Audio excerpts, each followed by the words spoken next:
So the HMRC have employed 500 more people to investigate tradespeople into tax evasion or tax fraud.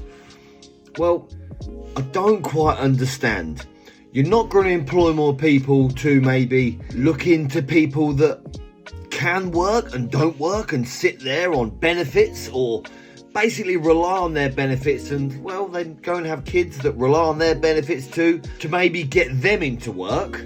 Or they don't employ any more people to look into these big companies that have offshore accounts, or maybe move their business out of the UK to avoid basically paying tax.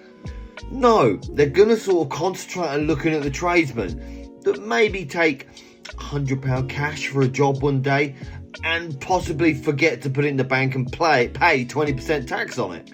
And the thing is, I probably understand why they're doing it, because the benefit guys that are sitting there on the benefits, they're not really interested. They've got plenty of time to sit there and work out how to get around it and possibly get more benefits.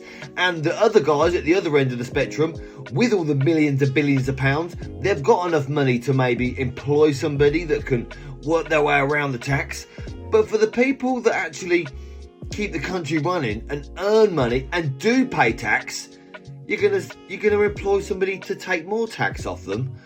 So with all the tool theft going on, where I'd say out of 10 tradesmen, 9 of them have had their vans robbed by somebody that sort of smashes the flip out of their van and ruins their van. It's £2,000 worth of damage to the van, let alone the £8,000 worth of tools that gets nicked.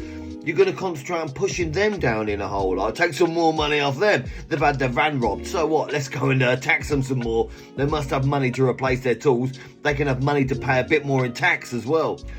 It just feels like anybody that is making an honest living, going out, working and actually doing something for a living, not scrounging off the government and getting paid in benefits to be able to sit there and neck the cider in front of morning TV, they're getting pushed down a lot more, just because you are working and you are going out and earning a living, maybe just enough to feed your family, just enough to get yourself a decent van that doesn't break down, just enough to survive where you're not stressing about paying the mortgage or paying the bills or paying the rent.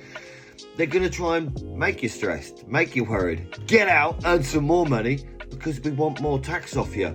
And they're coming up behind you because they're employing 500 more people to figure you out. Sometimes I think I might as well just go on benefits.